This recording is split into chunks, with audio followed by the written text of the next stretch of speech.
Hi, and welcome back to Till Death Do Us Watch Party. Tonight, we're going through the season finale of the Legend of Vox Machina, Season 2, Episode 12, The Hope Devourer. Dun, dun, dun. We gotta get sound effects in here somehow. Out of all the practice at the beginning of this, sound effects never made it in. I gotta keep you on your toes. So, when last we left off, Vax and Scanlan were in the belly of the beast. Dun, dun, dun. No one asked for your sound effects. And Scanlan was unconscious. See, that would be the appropriate part to put the dun, dun, dun in. Dun, dun, dun. But when we cut to this episode, suddenly we're in the far future.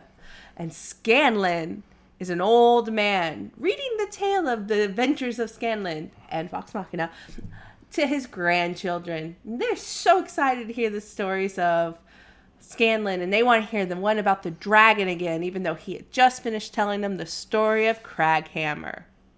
Which, side note, was the first adventure that they took us on in campaign season 1. In the campaign.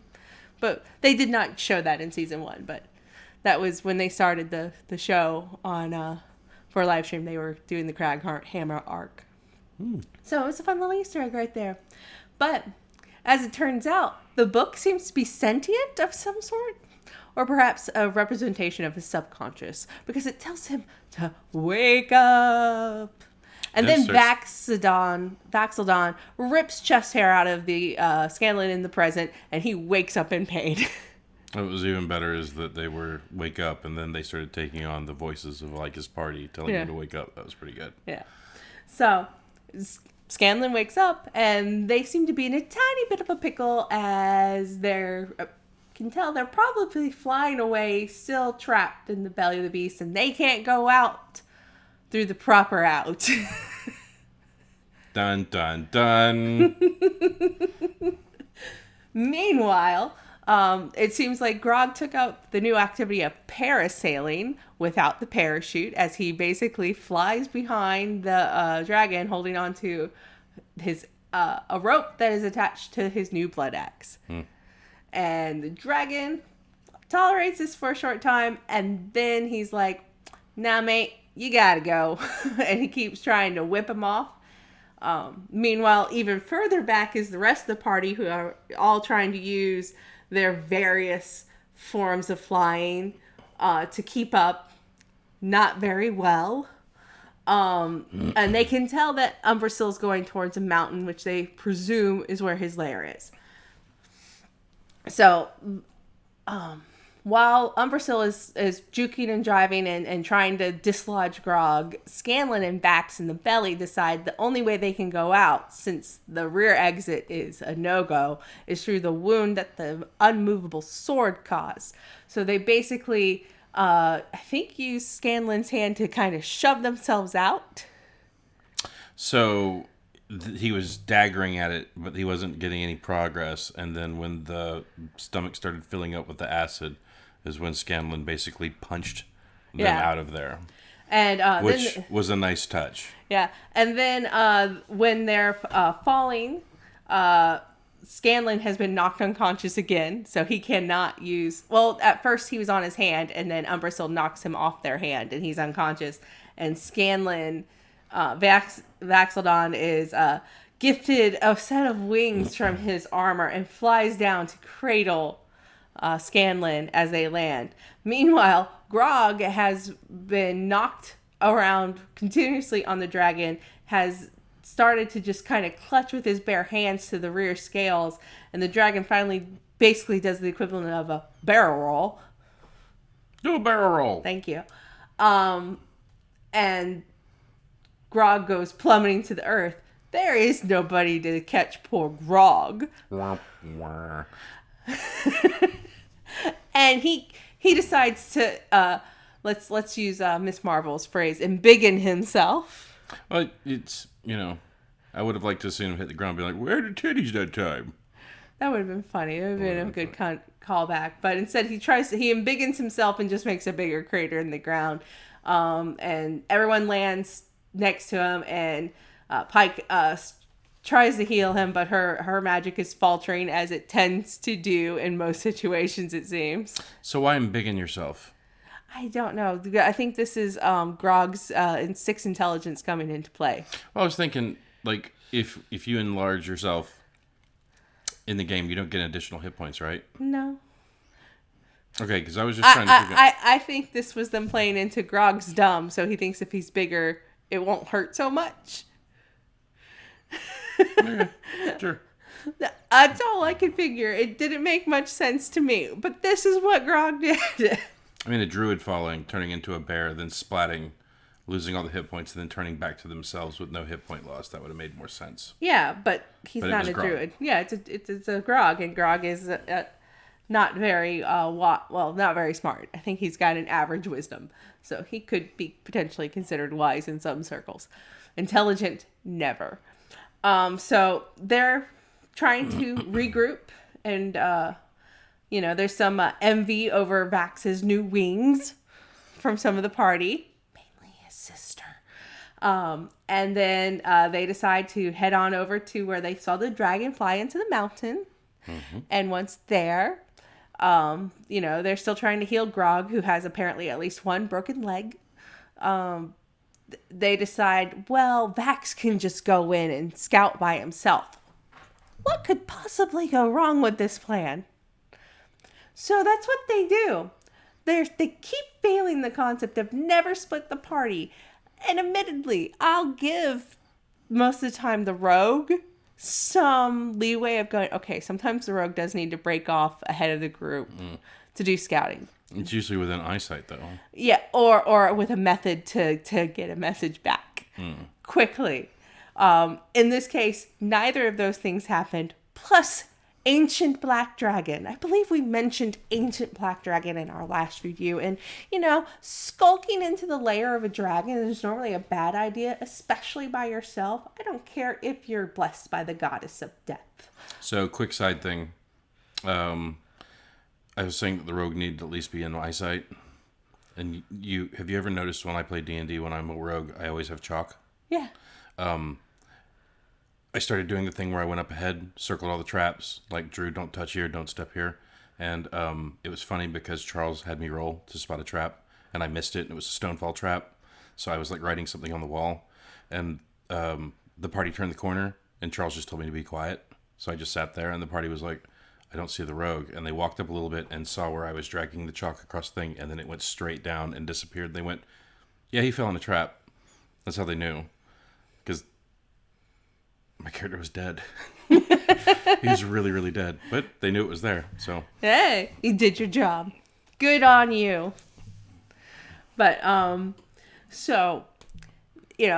goes into the lair of dragon by himself, and it goes as well as to be expected when you don't immediately die. I think he probably wishes he had maybe died in the moment. I'm really fast. Oh shit, it's a dragon. Oh shit, I can't get away from it. Yeah. Yep. So, meanwhile, we cut back to the rest of the party, and Vex and Keyleth are like, oh, we have a bad feeling about this. It's like, yeah, no duh. You sent one guy in alone to the lair of a black dragon. That's a bad idea.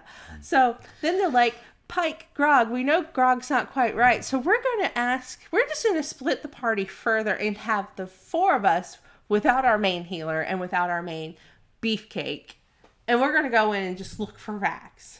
Because what could go wrong? He didn't come back. I'm sure he's fine. Let's go see him. Let's go find him real quick. No, they had a bad feeling about this, rightly so, but then they split the party again, and again. I mean, what could go wrong when you don't go with your full group into full, you're already at less than full power and you're going into the lair of a black dragon. This has bad written all over it. No. And it was very bad when they went in because where the fighting was really interesting and cool and neat, how they were going on, they were getting their asses handed to them because Umbrasyl had a chance to heal. I think maybe he got that from Myth Carver because it's unusual for a dragon to have curative magic normally. I thought so. But Mythcarver, I think, is part of the reason he was getting some of those spells. If only Sam would have used it more in the game, we would have known so much more about it. You have no idea what the sword could even do in the game. Well, I don't know, but Yeah. but I know for a fact that you told me. Yes, no, he did You not. showed me a clip where Matt kept telling him, well, you have Mythcarver, and he's like, yeah, I know, but we could figure it out another way. And then that's when you explained to me he's an agent of chaos. Yeah, he is. And so in this, Sam is still an agent of chaos, but he's just he's more uncertain, though, than he is chaotic. The party's getting their asses handed to them. Pike and Grog do eventually show up, because why wouldn't they? And they're still getting their asses handed to them. They try to flee. Doesn't work. They go through this very narrow hole, which leads them into another cavern. And it's just like, he uses, I think, Mythcarver to see exactly where they are. Very cunning and smart of that dragon. It's like, I will use what I have at hand to track you guys. And then he just goes through the roof on the other side instead of trying to go through the long tunnel. So the dragon's very cunning. And, and so they're still getting their asses handed to them. And the only person not fully engaged is Scanlan, who's sitting there going, maybe I could just leave. I could just leave everybody and run away. I don't really fault him for thinking this, because ancient black dragon. Yeah, I mean, yeah. It's, yes, these are your friends, but ancient black dragon, certain doom. I mean, they won, so I guess Scanlan can get I told you so, or... Well, I mean, they won because Scanlan goes forward, steals Mythcarver from Umbrasyl while he is distracted with his gloating over getting the other vestiges, and he's starting to hoard them, and then Scanlan's like, you only have gotten 2, and he pulls Mythcarver off of him, and then basically does some bard shit, sings really loud, the sword vibrates really heavily, and he stabs him in the eye, and his head kind of explodes. I mean, it was epic looking. It was very epic looking, and I have no idea if that's what Mythcarver could actually do, because Sam never used it in the game. Does now. It's canon. Plus the way the dragon fell, like when he stabbed it through the eye and it did like the light explosion. Yeah. The way the dragon fell, where it was just like it was like a marionette. Mm-hmm. If something was holding it up there, the grenade went off, and then it just went. Yeah. Like, the way it fell was super cool. And it kind of pins Scanlan underneath it, so there's a moment of panic that, oh no, Scanlan could be dead, but he's just faking it to get a kiss from Pike. I really feel like he wasn't, like he was awake the whole time, and it was just like, I can get me some sweet sugars. I don't think so. What? I think he was pretty fucked up. Like, it's a dragon, and he's a halfling. Like Gnome. Well, he's a gnome. He's a gnome. I mean, it's just... I don't think he was faking, but I think knowing him, he probably felt the kiss and was like, oh, yeah. But you never know. You might be right. I think he was faking it. I think he was hurt, but I don't think he was on such close to death's door. I think he was just like, oh, she's going to fawn over me and want to give me some curative touching. Please do so. So, let's not forget, he's still a hornball at the end of the day. So he goes back to prove that he's worthy to his daughter. And I jumped up on the dragon. Yeah. And I fought even though I didn't want to. Yeah. And I took the dragon out. Yeah. And then I faked that I was dead so the cleric would kiss me and I could get a sneaky kiss. Thanks for ruining the story, Dad. Yep. So then they find out that Umbrasyl did have his own hoard. And so they're very excited about this. And there's lots of gold. And Sam finds some key. And I, too, for the life of me, can't recall what that key goes to. Sure, it goes to something, and I'll remember it one day, but right in this moment, I don't recall. It could be something new, and maybe that's why. Leave it down in the comments. Yeah, feel free to leave it in the comments if you know what the key's for. I'm drawing a blank, though, on it. I'm not going to read it. I'm the only one who reads the comments. Maybe Nick will read the comments, too, even though he's not part of this, but that's just because Nick also has access to the comments, and he might be like, hey, what's going on here? So then they go back to Whitestone. Once in Whitestone, they are treated to a hero's welcome by Percy's sister. Mm-hmm. And Allura and Kima and Sean Gilmore and Keeper Yemen. And they're all sitting around this fancy highfalutin table in the manor. And they're all drinking some wine. And anybody who's not a member of Vox Machina suddenly acts like they're being poisoned and fall to the table unconscious. Except Keeper Yemen. Dun, dun, dun, la, la, la, la, la, la. Who turns out was really Raishan. Dun, dun. Okay, I'll stop. Which I knew Raishan was there this whole time. I did not know she was in the guise of Keeper Yemen, but I was not surprised when the reveal for Raishan came out, because Lance kept pestering me about who is that little girl with the green eyes for weeks. And I'm like, I don't know. I can't tell you. The whole time I'm like, that's Raishan. I did make a guess. You did make a guess, and but I did not confirm your guess. No, like I said, it's either a character from another show, or maybe it's one of the dragons in disguise, and you played it perfectly where you're like, I don't know. Yeah, I told you I'm not going to tell you if you guessed correctly. I mean, You did. It was a dragon in disguise, which I love that they added that. I knew they had to, but I love that they did, because it shows that the dragons have more abilities than just being big, bad dragons. You were lamenting in the previous review, they don't utilize the dragon shape-shifting ability. Well, I'm starting to think that the dragons in this particular world, like some of them just don't have it. You know? Well, not every dragon utilizes their supernatural or spell-like abilities in D&D. Well, I mean, you can look at it two ways. They don't have that skill. They don't have that spell set to turn into other forms, or they just don't bother, because why would you want to be a human? And I think that's probably more even in this. Yeah. But Raishan had no problem being a human and infiltrating this group and playing the long game.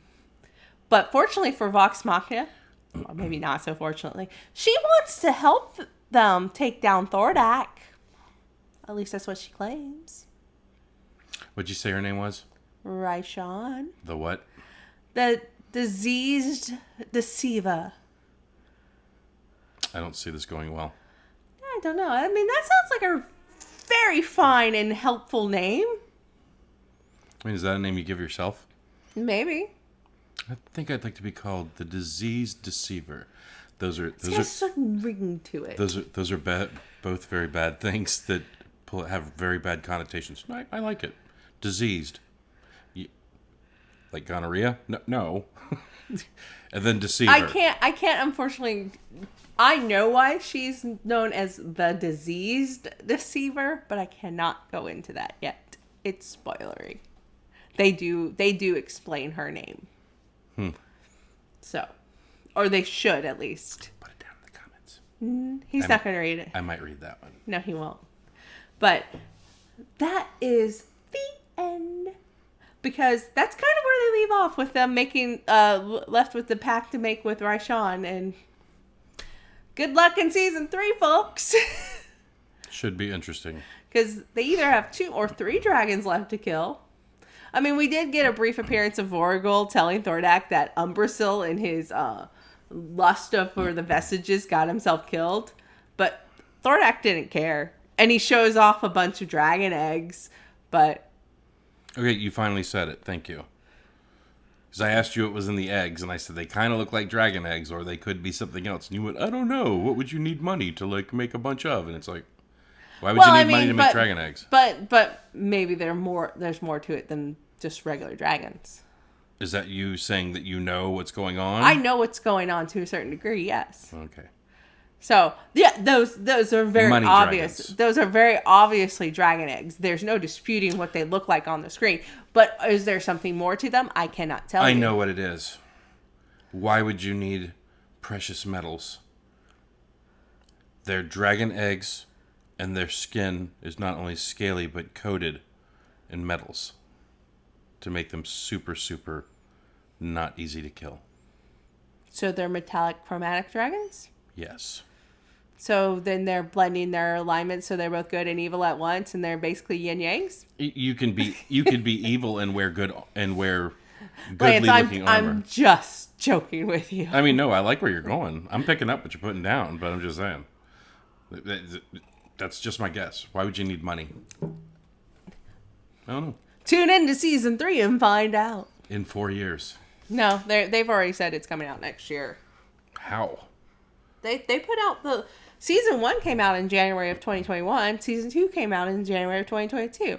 They pretty much started working on it. They were greenlit for season 3 before season 2 came out. So Titmouse and the team of It's January 2023. Or okay, I'm sorry, 2022 and then 2023, not 2021 and 2022. Okay. Sorry. Okay, no, okay. They've only come out a year apart. Okay. And they were greenlit in 2022 for season 3. So they probably already were in if they're not already like writing and animating, they're at least in pre-production. Yeah, but now they have to do Mighty Nine. That is the show that I think they're just starting. That just got announced. I'm sure that one's probably in pre-production. They're probably already written the scripts or writing the scripts for the new season because they're already casting for season 3. Sam has already gone out on record saying they're currently in the casting process for season 3, and that he's one of the casting directors, so he can't tell who he kind of wants for certain roles, but they are in the production process. So an early 2024 release, Cool. as long as you know you're greenlit, you can just start, just keep the train rolling. Call me. I can do voices. I'll be happy to be a dragon. Come. Enter my lair. That's just the voice I use with Jackson when I'm being silly. It's better than the one I was using yesterday being silly. Poop for me. Yeah, come on, poop for me. Out of everything you could have said, you picked... Hey, that was what the dragon was saying because we were trying to use some funny talk to have potty training session. If you got some more tips to help our kid start consistently using the potty, leave it down in the comments. 2.5 years old, to be fair. So, it's not like we've got a 14-year-old that I'm taking a riding dragon head in, the horses that are just like a head and you can ride the stick. Yeah, we got a dragon one of those, and well, it's a dino, but you get the picture. Yeah. 2.5 years old. I don't have like a teenager I'm trying to embarrass.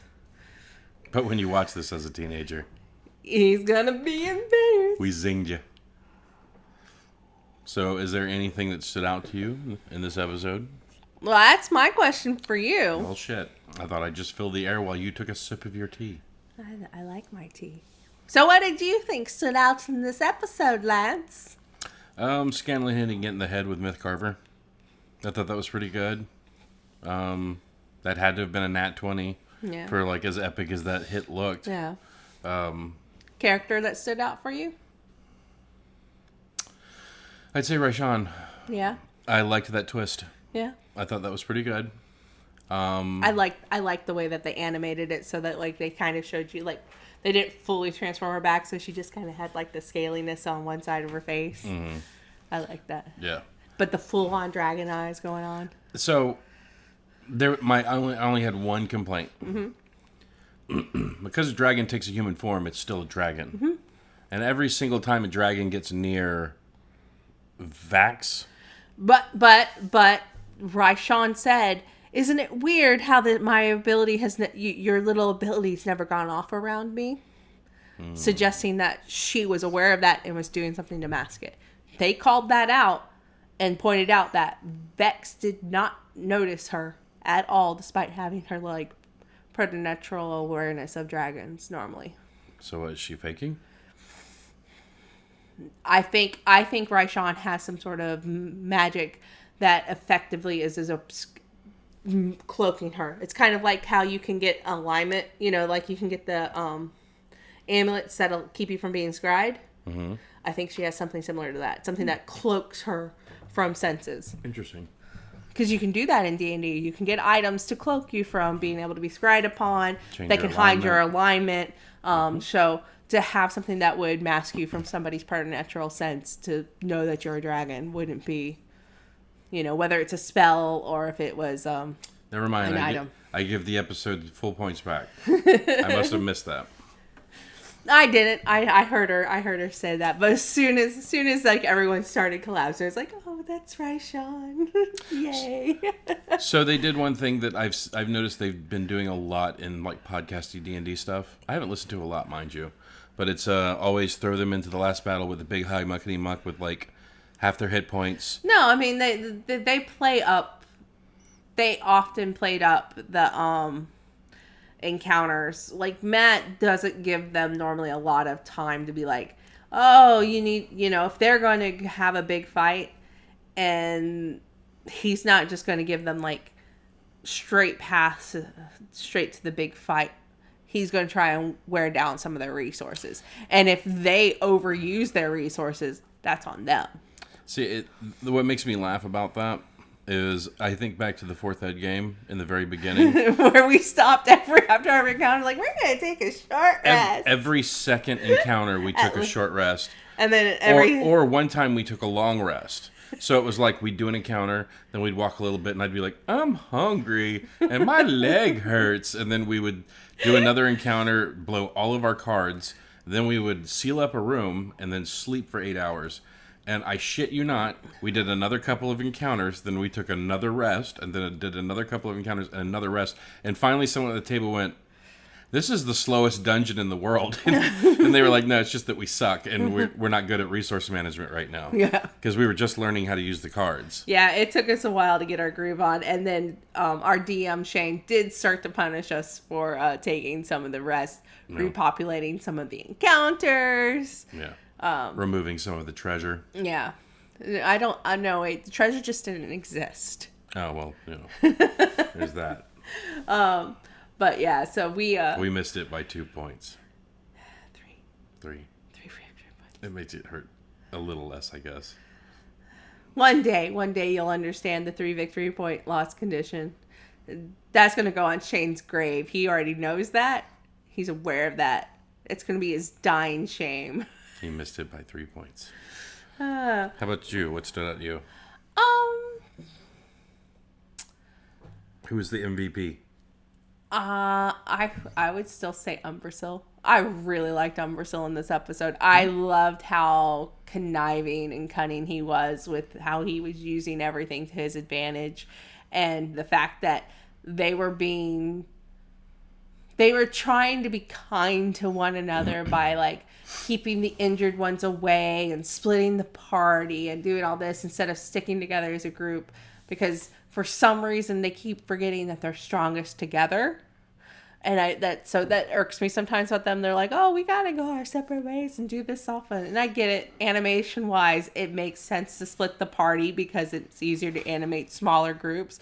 But from a I play D&D standpoint, every time the party starts to get too far apart, it makes it easier for one big bad monster or big bad enemy or villain to take out small clusters. And that's what it felt like. So, but they played him so smart. They played him like a true dragon. I mean, there's a lot of times you see dragons in movies and cartoons and TV shows, and they're just brutes. This was a sharp, intellectual dragon. And keep in mind, black dragons are my favorite of the chromatics. I love black dragons. They're cunning and evil. Well, that and like in traditional D&D, they also, the older they get, the more skeletal their head looks. It starts like the skin just starts to like pull away from their bone structure, so they kind of get like this gaunt skeletal look. And I just love their look. And they're super evil, but they're also super smart, and they live in swamps. So that's like the black dragon and the hag could be best friends. It'd be awesome. Swamp House. And the Swamp House. But no, it's like a great buddy comedy. The Black Dragon and the Hag. It'd be great. Which one's the clean freak? The Hag. So the dragon is the sloppy one? Of course. He's got to hoard everything. He's the hoarder. So it makes sense that the Hag is the neat freak and he's the hoarder. And she's like, no, it goes here. Wizards, call us. We've got an idea. But like, to me, it's like the perfect pairing. But I love black dragons, and this felt like true, intelligent, evil conniving beasts that were like, they're not beasts. This is a magical creature that arrogance basically was his downfall, but it was he was just played so well, and I loved it, and so he really stood out to me. I thought of a working title for the buddy comedy. Yeah. What? Hagen and Dragon. You like that? I do. But yeah, so that was who stood out for me. And I mean, other than that, I loved the reveal for the Raishon at the end, but I had been, ever since end of episode 1 end of episode 1, they showed the little girl coming through the tree with them in episode 1, and I was like, hey, it's Raishon. As soon as I saw her, the eyes glowed green. I'm like, I know who you are. You ain't faking Larkin. You'll get that reference maybe one day. Faking Larkin? In the game, her one of the aliases she went by was Larkin, Larkin, and like they started suspecting everybody that they would meet was really Larkin, and it was like this whole gag. I don't know if they're going to do that in the show. Oh, okay. Well, I mean, all right, now I get it. Thank you for at least explaining that one to me. Yeah, but I was just like, it was a nice long reveal for that one. I like that, and I was really looking forward to the Raishon reveal. Well, again, animation top notch. If I was to rate this show 1 through 10, it easily gets a 9. Like, it was super enjoyable. I will watch it again all the way through. Yeah. I have the desire to watch season 1 and season 2 in just one long binge. Yeah. It's. I know a lot of people give a lot of flack to Roll20 or Critical Role because, like they seem to be like the top of the pinnacle right now, and in a lot of ways they are. Mm-hmm. But honestly, they kind of deserve it. They're not the first to do it, but so far they're the best to do it. And hopefully this encourages more people to play Dungeons and Dragons, and we get more stuff out there for all of us to listen to. Yeah. So. This is a good thing. It's a good time to be a nerd right now. It is. And we forgot to get out the cards, obviously, to guess our ratings. We don't need to do that. But if I were to give this season a rating, I would probably still also give it a 9. I really enjoyed this season. I liked it better than season 1 in most regards. Now, keep in mind, I love the Briarwood arc, but I liked how they broke a lot of the characters out of their tropey roles that they established in season 1 a little bit. Mm-hmm. And they're starting to become the characters that I actually started to really enjoy in the campaign, because they were very tropey at first, and then they developed, and I enjoyed that. So yeah, I liked watching. My least favorite character is Keyleth. I love the actress. It's Ashley Johnson. Marisha Ray. Matt's wife is... Ashley is Pike. Got it. Sorry. I'm sorry. I didn't like the way the character was being played, but like as she's gone on, it seems like the less she thinks, the faster and more ferocious she is. When she gets out of her own way, she excels. And yeah, and I did like how Vox Machina fucked shit up, and she just turned into the cat and started wailing on people. Mm-hmm. Like that was good stuff. A lot of the characters are starting to grow on me. A lot of the characters are showing a lot of growth, and I'm loving the character arcs that they're doing. Yeah. It's all around good show. All right, Lance, I cannot answer this question. Oh fuck, here we go. I know where the next season. I've already talked to my one friend at work who also watches both the campaigns and is watching the show. We both have an idea of where season 3 is going to go through, and kind of the general mini arcs that it'll probably have, and the culmination. I even think I know what the last episode's name might be. Jesus Christ. This is how much I think I am prepared for season 3. But what do you think is going to happen in season 3? Other than obviously continuing with Chroma Conclave, I want to hear some bold predictions out of you. Okay. So we still need to get the vestments for 3 of the members. Mm-hmm. So there's going to be more vestment quests. I imagine you're going to get more of the arc of Vex and the Death and the Raven Queen. Okay. I think they're going to be fighting all three of the dragons, or maybe at least two of them. But I have a feeling they're going to be squaring off more with the ice one at this point, because if